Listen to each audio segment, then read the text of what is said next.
Bueno, entonces nuestra siguiente conferencia está a cargo de la doctora María Fernanda Escobar.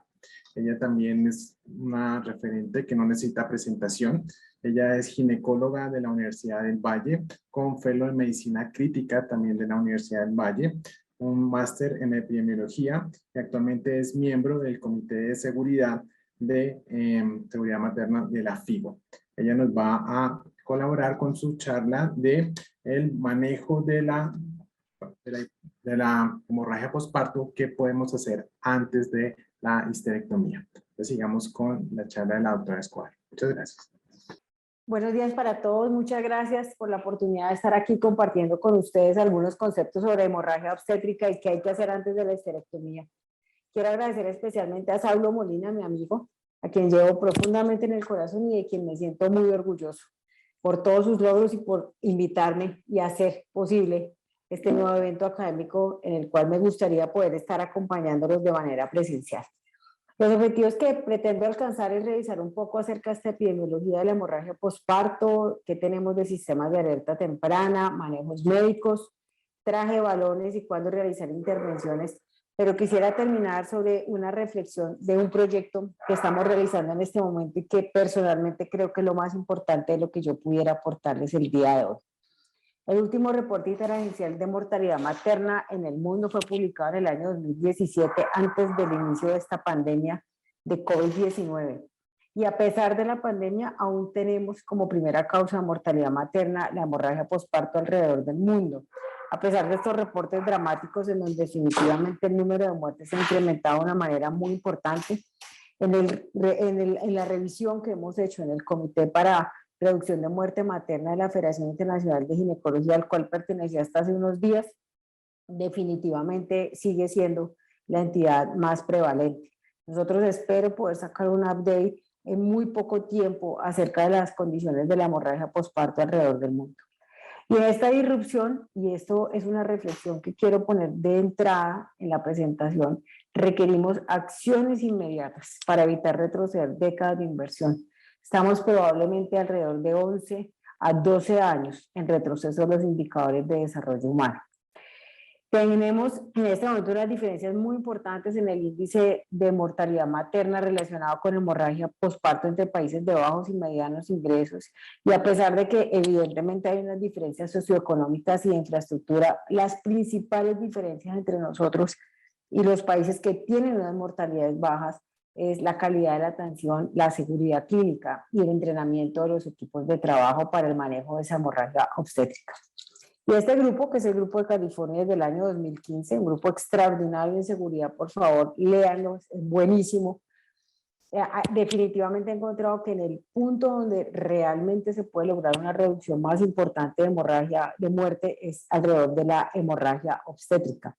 ¿Por qué? Porque las muertes están dadas en la pérdida de los conceptos de lo que se llama el factor cirujano, y es el tiempo que yo tengo al diagnóstico. En términos generales, yo debería tener 6 minutos para poder establecer un diagnóstico de hemorragia posparto y de choque hipovolémico o de inestabilidad hemodinámica, y el tiempo a la histerectomía abdominal total como medida final de corrección y de tratamiento no debería ser superior a los 40 minutos. Y este artículo, que tiene ya 10 años de haberse sido publicado, hemos revisado uno muy similar con un número menor de pacientes, pero no cambia absolutamente nada. Los problemas son los tiempos para la administración de enterotónicos, cuál es esa primera transfusión de medicamentos que yo debería hacer y hasta cuándo tengo para realizar esta histerectomía. Y las muertes prevenibles están relacionadas con la falta de monitoría adecuada de las pacientes. Y hay dos conceptos, y esto se lo copio a Javier Carvajal, y el concepto es o me falta monitoría para el diagnóstico, o teniendo todas las condiciones de monitoría y de seguimiento, lo que me falta son intervenciones. Y ahí es donde usted se tiene que fijar en cada una de las instituciones sobre cuál de estos aspectos yo debería tener que mejorar. Y definitivamente nos estamos moviendo en el mundo hacia lo que se llaman los paquetes de intervención. Esto es una propuesta que nace en California hace ya más de 6 años y definitivamente es hacia donde nos tenemos que enfocar. Ya en el New England Journal del año 2019 había una reflexión de qué deberíamos hacer para la reducción de las muertes intrahospitalarias. Y en mortalidad materna, por relacionado con hemorragia posparto, los paquetes de intervención tienen 3 elementos claves de seguridad y de prevención, y sobre esos elementos yo debería tratar de establecer cuáles son las condiciones que me permiten a mí favorecer, ¿sí? Que esté preparada, que reconozca los casos y que dé respuesta a los tratamientos, a los casos de hemorragia posparto, pero sobre todo, y lo más importante, es el reporte y el aprendizaje. Entonces, esto es una especie de lista de chequeo que usted puede establecer de manera semestral o anual. Las recomendaciones establezcalo al menos semestralmente, y usted puede definir, mire, yo puedo que tenga el carro, pero me faltan, ejemplo, de traje antichoque no neumático, o tengo el carro, pero resulta que mis equipos no están preparados y no incluyen el debriefing dentro del análisis de los casos o de la reflexión alrededor de ellos, o tengo protocolos estandarizados, pero no estoy usando listas de chequeo. Nosotros, que es el ejercicio final sobre el cual vamos a revisar, hicimos una evaluación de qué pasaba en los 65 hospitales que teníamos en el Valle del Cauca frente a la implementación de esos paquetes de intervención, y nos hemos dado cuenta, antes de que hiciéramos todo el proyecto, que más o menos este cumplimiento puede estar cercano en la mayoría de los hospitales alrededor del 10%, porque ellos son muy tajantes, o usted tiene o no tiene. Entonces la pregunta es, ¿en qué porcentaje está usted de cumplimiento de un paquete de intervención y cuál es su meta a alcanzar en un mediano plazo? Porque en la medida que usted prepare y establezca estas 13 condiciones de calidad, pues aumentará el uso de los uterotónicos y sus dosis, la utilización de balones y la utilización de uso clínico precipitado como marcador de calidad. Pero más importante, esto fue publicado ya hace 4 años por este mismo grupo de California, hay una reducción muy importante en los casos de morbilidad materna extrema o morbilidad severa asociado a la hemorragia obstétrica, y definitivamente una reducción muy importante de los costos. Por esa razón, desde el año 2020 vienen siendo publicadas estas consultas técnicas que está haciendo la Organización Mundial de la Salud, en la cual hemos participado. Ellos han hecho una propuesta de utilizar un manejo inicial que se llama como el manejo de primera respuesta para todas las pacientes con hemorragia posparto, que sigue de las condiciones adicionales, y es un poco el tema de la conferencia, y es qué debería hacer yo antes de llevar a una paciente a cirugía, y es probablemente todas las medidas compresivas, pero especialmente relacionado con el uso de balones y traje antichoque no neumático, pero muy importante es cuál es el equipo que usted tiene, porque usted puede tener todo, pero si el equipo no está entrenado y no tiene comunicación basada en la evidencia, pues va a ser muy difícil que se puedan implementar las medidas que usted considera importantes. Y nosotros este año, ahora en junio, publicamos esta revisión acerca del uso de recursos. Digamos que para tratar de explicarles, lo que hicimos fue tratar de medir qué pasaba con la utilización de recursos económicos que teníamos antes de la implementación de estos paquetes de intervención y la utilización de trajes y balones, y lo que pasó posterior a esa implementación. Y lo que encontramos es que si esto se midiera fijo en el tiempo, hoy en día nosotros seríamos 18% más barato de lo que éramos hace unos años cuando no teníamos estas opciones. Y en un país con tantos efectos relacionados con la pandemia y económicamente con tanto flagelo, pues esto es un punto muy importante en la discusión de qué hacer. Entonces, en ese manejo de la hemorragia posparto y el choque hipovolémico, el primer concepto es, y esto ya está claramente definido, es que ninguna intervención quirúrgica o médica debería retrasarse asociada a la presencia del sangrado o a la inestabilidad económica. Yo lo que debería hacer es tratar de utilizar estas condiciones de implementación y control del sangrado paralelamente a la reanimación. Para poder empezar todo este proceso, yo tengo que tener un sistema que me active un equipo de respuesta rápida.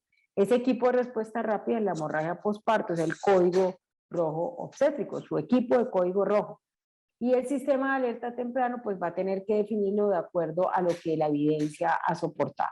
Entonces, ¿qué sistemas de alerta temprano tenemos en hemorragia posparto? Primero, yo necesito identificar que una paciente tiene un sangrado, y si usted no tiene una medición cuantitativa del sangrado, pues le va a ser como ese sangrado más, ¿sí?, un poco mayor al que usted está acostumbrado a ver, o esa paciente que usted dice, que esta sangra más que la otra, hasta que la ve que tiene una inestabilidad hemodinámica. La recomendación es utilizar algún tipo de medición cuantitativa del sangrado que soporte ese diagnóstico precoz, y definitivamente estas bolsas recolectoras, que es una estrategia económica, que es una estrategia súper buena, pues permite claramente definir y que debe ser colocado justo después del nacimiento del bebé para que sea más específica. La cuantificación y la medición del sangrado puede ser intraoperatorio o en las salas de partos con la medición de las compresas, o la medición cualitativa, pues cuantitativa, de ese sangrado a través de los sistemas de succión. Y una vez yo sé que la paciente ha sangrado, yo necesito establecer qué tan inestable está. Y cualquier sistema de alerta temprano que usted utilice, sea el modificado, sea la tabla que hemos utilizado durante muchos años para el diagnóstico de hemorragia, pues probablemente la tiene que tener visible junto a las pacientes que están en condiciones graves para su manejo. Definitivamente el mundo se ha volcado hacia decidir por el índice de choque como ese sistema de alerta temprano unificado, que es la relación entre la frecuencia cardíaca y la presión arterial sistólica, en donde la evidencia ha demostrado que ese índice de choque por encima de 1,4 está muy relacionado con la probabilidad de realizarse intervenciones quirúrgicas mayores, pero definitivamente es un disparador de reanimación hemostática cuando está por encima de 1,7, y se correlaciona con la probabilidad de muerte y disfunción orgánica múltiple.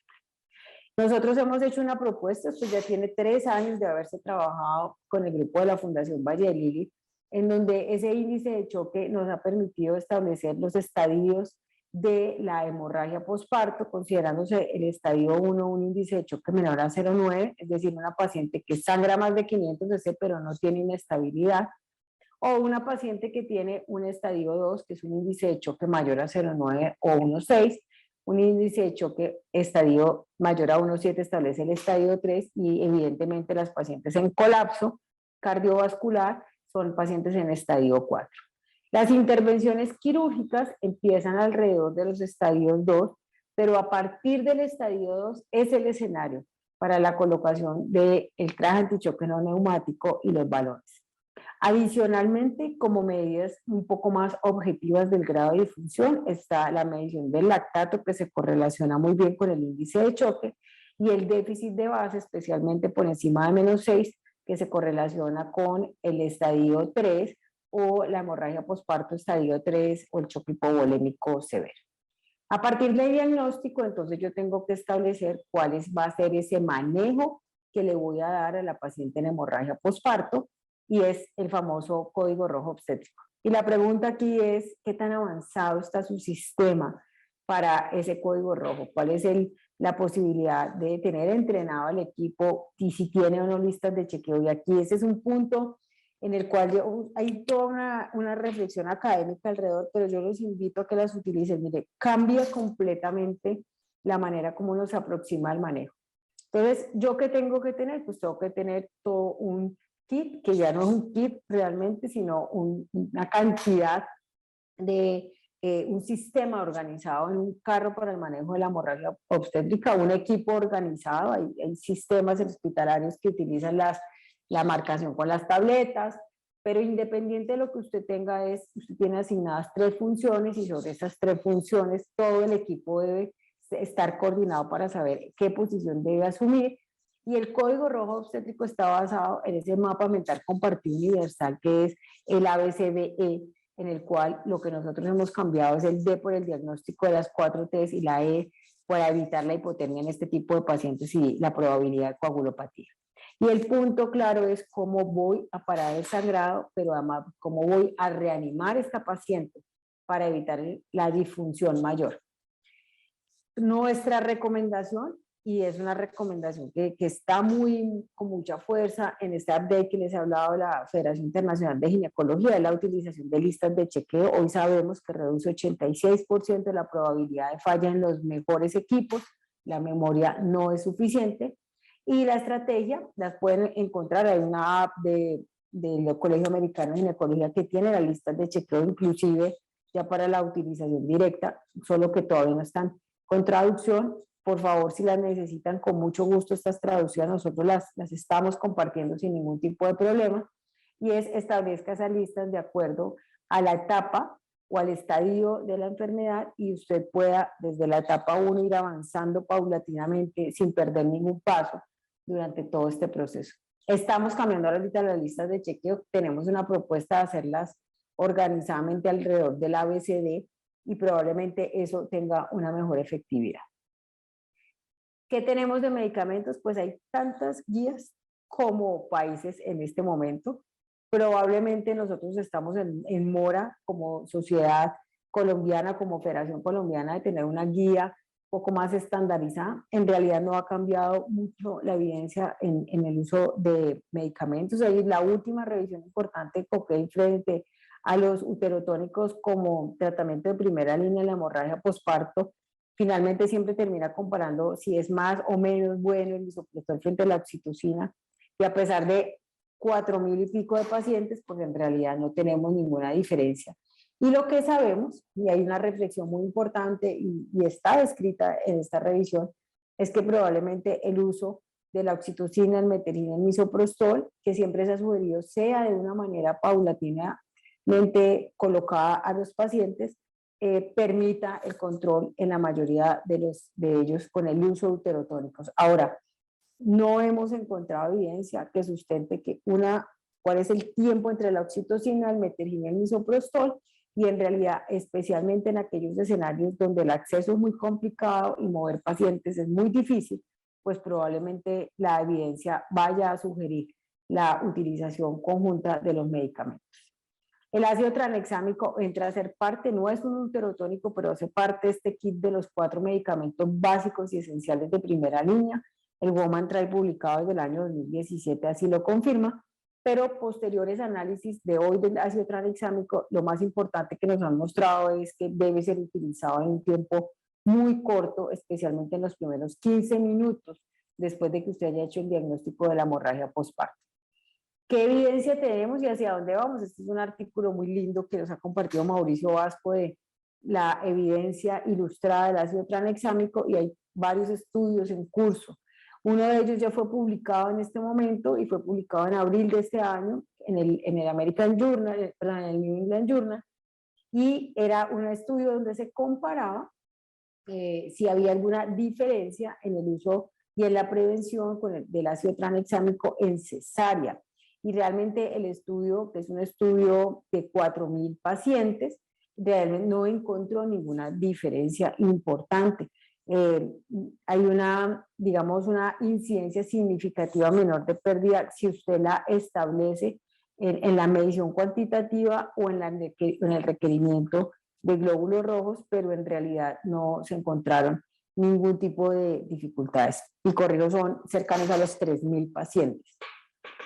El ácido tranexámico también ha sido demostrado, esto fue publicado en el American Journal, que es un medicamento costo efectivo. Realmente no hay ninguna razón para que en Colombia un hospital no lo tenga. Si por favor tienen alguna dificultad, con mucho gusto hemos encontrado las medidas para poder que sea distribuido.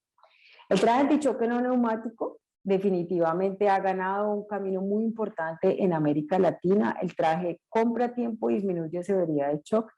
Y desde el año 2015, Suelen Miller, que ha sido la líder de este proyecto en el mundo, ha demostrado, y esto lo publicamos en el comité, en el International Journal del 2015, una reducción del 48% de la mortalidad materna por choque hipovolémico secundario a hemorragia posparto desde la introducción del traje en los niveles terciarios, que fue donde inicialmente se utilizó y luego baja a nivel primario. Nosotros hemos hecho varias publicaciones de traje. Esta fue la primera en la cual encontramos cómo hay una disminución muy rápida del índice de choque alterado, y esas pacientes que tenían ese índice de choque tenían los niveles de lactato que, como les he mencionado, se correlaciona muy bien, y hemos visto cómo rápidamente en las primeras 24 horas teníamos una recuperación del estado hemodinámico, y que en combinación con el balón de Buckley nosotros hemos encontrado una reducción estadísticamente significativa de la necesidad de hemoderivados y de la realización de cirugías mayores. Y digamos que hablaba con Edwin Chandrajarani y él me decía, pero ¿qué tiene que hacer un traje antichoque no neumático en un nivel 3 o un nivel 4?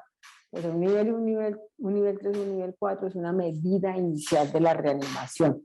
Y como medida inicial de la reanimación, si usted tiene la posibilidad de llevar a una paciente a una cirugía altamente mórbida, debe ser tenido en cuenta y hacia allá es hacia donde vamos. Entonces no es solamente para el hospital que está realmente en condiciones muy críticas, sino el hospital que tiene pacientes en hemorragia postparto. Y en la segunda serie que publicamos, también hemos encontrado una reducción estadísticamente significativa del uso de hemoderivados. Por esa razón, en octubre del 2020, ya hace un año, la UNICEF ha considerado que el traje debe ser un producto que debe ser de distribución universal y tenemos áreas en las cuales hoy todavía necesitamos penetrar con evidencia y por eso es que la estamos construyendo. Frente a los balones han sido utilizados para la atonía uterina y para pacientes con anormalidades placentarias, especialmente placenta previa. No tiene buena efectividad en acretismo, realmente no hay una buena evidencia para su utilización y el acretismo sale, digamos, del escenario en el cual en este momento lo estamos discutiendo. ¿Cuál es el mecanismo? No solamente es esa compresión que genera directamente el balón sobre los vasos del endometrio, sino que realmente lo que él hace es que al estirar el útero y tener un efecto contralateral de los medicamentos, lo que se adelgaza es un miometrio y finalmente con esa compresión se adelgazan los vasos y probablemente disminuye el sangrado. El Colegio Americano de Ginecología lo ha recomendado y considera que debe ser parte de las aproximaciones terapéuticas dentro de los hospitales. Y esta es la evidencia que aparece publicado como primer autor Sebastián Suárez, pero yo le he dicho siempre, el autor intelectual de este proyecto es Agustín Conde. Es una revisión de una calidad impresionante en donde realmente la tasa de éxito global de esto que se llama los UVT o los valores intrauterinos es del 85%, siendo mejor para las pacientes que están posparto y especialmente por atonía uterina o placenta previa.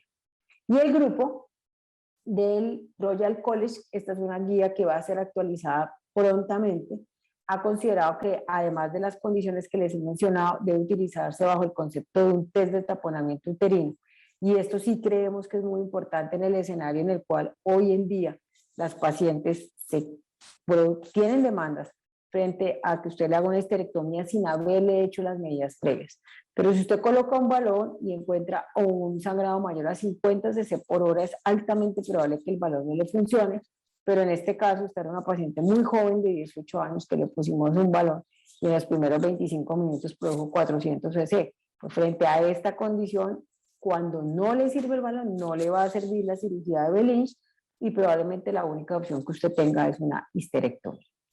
Para el balón ha habido una discusión muy grande en la Organización Mundial de la Salud y lo más importante es que este balón sea ofertado a las pacientes siempre que se cumplan algunas condiciones o es como son que usted utilice esos balones donde haya posibilidad de intervención quirúrgica inmediata o muy cercana, pero lo más importante es que el procedimiento sea realizado por personal capacitado y que no se quite, ¿sí? O sea, nada es mejor que, esto es una sumatoria de, lo que usted tiene que hacer es, no se quite los uterotónicos, no quite el traje antichoque y no reemplace todo por un balón, sino que entienda que es parte de un protocolo.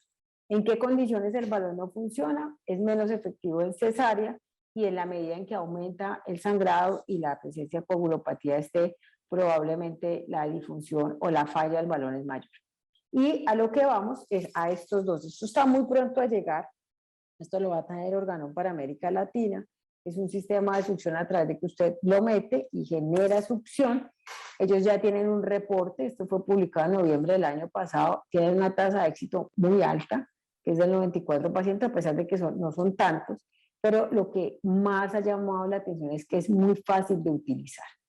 Y por esa razón, esto fue publicado ahorita el 1 de septiembre, hacia dónde vamos, es hacia una mezcla. Esto es un proyecto que han organizado, tienen ya un número de 22 pacientes publicados, pero ellos fisiopatológicamente han encontrado, y esa es el análisis que hacen en el proyecto hay una mayor, digamos, bloqueo a las arterias espiraladas y a las arterias uterinas con la utilización simultánea de un balón que ya no se infla con 500 sino con 70 cc y un sistema combinado de succión.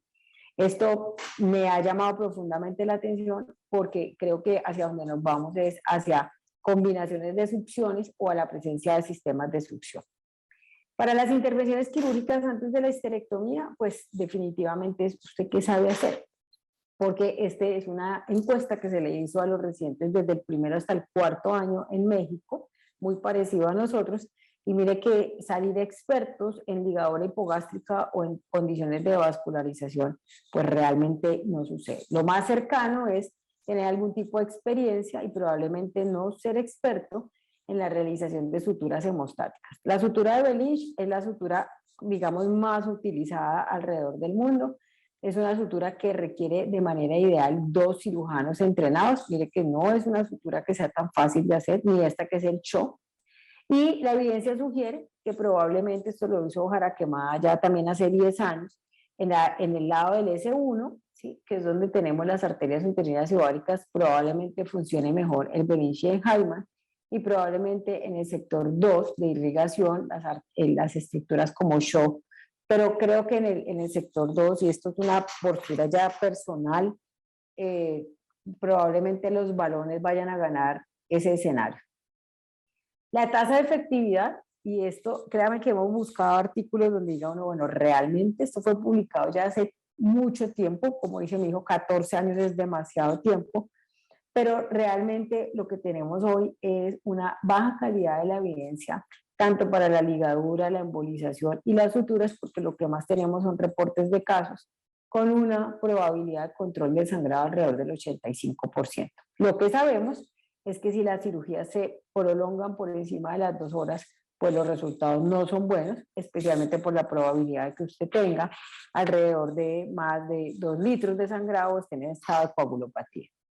Y la reflexión final de esta área es, pues hay que hacer lo que usted sepa hacer. Si usted nunca ha puesto un balón o nunca ha puesto una cirugía de Belich y tiene una paciente con un índice de choque muy avanzado, pues probablemente no sea el escenario para entrenarse, sino probablemente para escoger la paciente de acuerdo a sus competencias. Es indispensable la formación quirúrgica en todos sus procedimientos y tener un equipo quirúrgico que incluye una instrumentadora y un anestesiólogo que entiendan el tipo de cirugía que usted está haciendo. Pero lo más importante es tener en cuenta que hoy estas cirugías no son heroicas y no las debe hacer un solo cirujano, sino, como les he mencionado siempre, el equipo entrenado, porque para la sola colocación y el amarre del Belich, pues es muy importante tener 2 manos que sepan realmente lo que están buscando hacer. Y no vamos a hablar de la histerectomía, pero ¿por qué no queremos llegar a la histerectomía? Porque este es un procedimiento altamente mórbido, con una mortalidad que puede llegar cercana al 60% dependiendo de las condiciones en las que realice, y si la paciente no fallece en el procedimiento, pues la probabilidad de que termine en una sepsis, que es la otra complicación muy severa, sea esa, o lleguemos al escenario en que usted termine en una cirugía de control de daños, que lo cual es el escenario más catastrófico.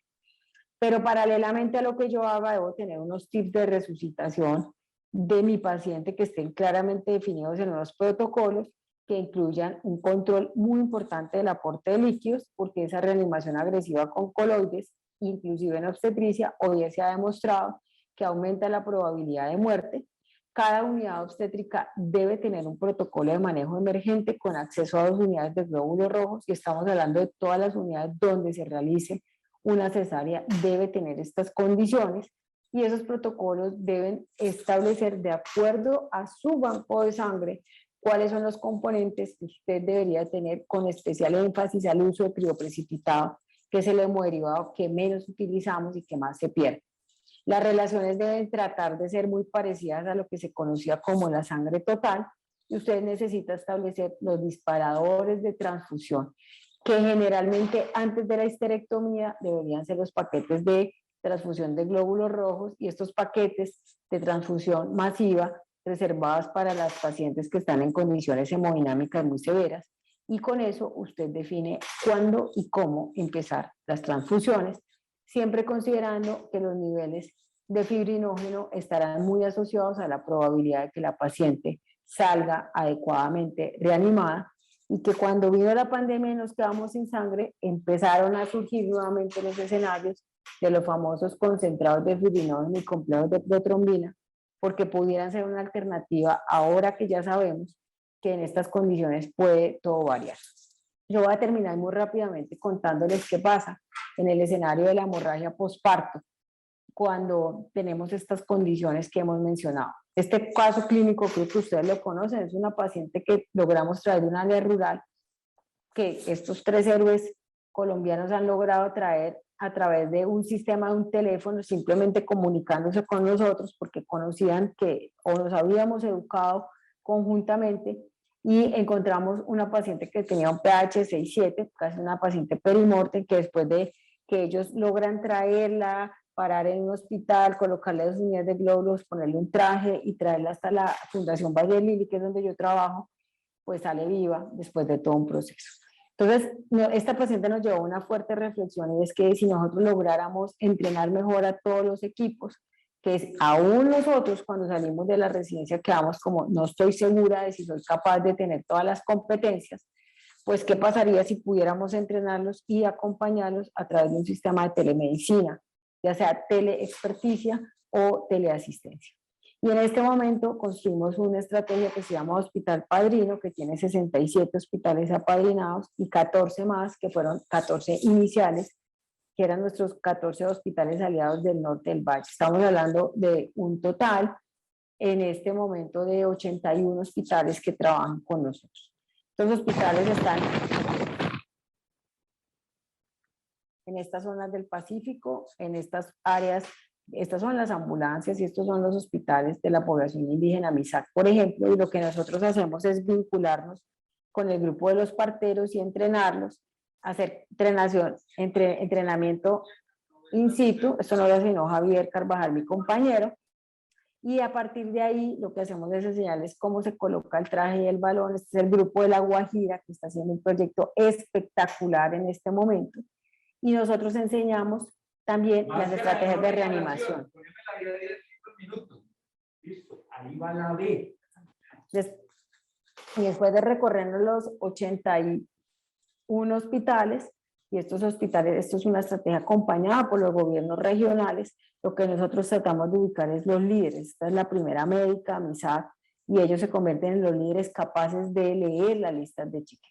Quiero mostrarles lo que muestran los exámenes del pre y post-test. Cuando usted encuentra que en el Valle del Cauca, antes de la evaluación de estas 400 personas, el promedio de la hemorragia era el conocimiento alrededor de 1,6, uno entiende que lo que más necesitamos en este momento en el país es recapacitar a nuestros equipos. Nosotros acabamos de terminar esa estrategia. Yo espero mostrarles de aquí a un año unas cosas de lo que hace la gente cuando se siente motivada. Y luego lo que nosotros hacemos es ponernos en contacto con ellos, trabajar. En 3 meses colocado ya en ese momento más de 70, y todo el mundo ayudan los hospitales grandes, pequeños, chiquitos, las secretarías de salud. Y en el proyecto total nosotros hemos atendido a 1.106 pacientes, de los cuales ya tenemos las 2 primeras publicaciones que estoy esperando que dentro de muy poco estén en una revista de alto impacto publicadas. Y en nuestros 2 primeros análisis, midiendo estudios de antes y después, lo que hemos encontrado es una reducción de la morbilidad asociada a la hemorragia posparto, del uso de hemoderivados y del número total de casos, de 22 casos menos. Esto fue en un periodo de un año en la primera experiencia, y 0 muertes maternas durante todo el tiempo de la intervención. Creemos y estamos convencidos de que probablemente este sea un modelo que se pueda implementar en todas partes, y esperamos que bajo la mirada objetiva de lo que implica la resiliencia, nosotros podamos definir que esta pueda ser una alternativa. Yo me despido siempre con las imágenes de mis hijos, que creo que aquí no las están porque se me acaba de parar en este momento del computador, pero me despido con ellos siempre porque los niños me han enseñado, especialmente en la pandemia, el significado del amor, de la resiliencia y el compromiso moral y ético que tenemos con nuestras mujeres. Muchas gracias. Muchas gracias a la doctora Escobar por la conferencia. Realmente estas conferencias son muy motivadoras. Creo que todos los que estamos en la parte de la obstetricia nos vamos a... Estamos siempre, no importa en el nivel que estemos, podemos ayudar a realmente impactar en este problema, que es uno de los problemas más grandes, que es la hemorragia posparto. Y allí nos muestra cómo desde la academia se puede impactar, desde cada uno que esté en su hospital se puede impactar. Hay alternativas antes de la histerectomía. Yo creo que lo más importante es preparémonos para el escenario de una hemorragia postparto. Y yo creo que en este momento todo el mundo debe estar reflexionando cómo estoy manejando la hemorragia postparto en el lugar donde estoy y si puedo mejorar. Si tengo las listas de chequeo, si no debo empezar a hacerlas, definitivamente es un momento para prevenir y gestionar, y de verdad estas conferencias son muy, muy motivadoras.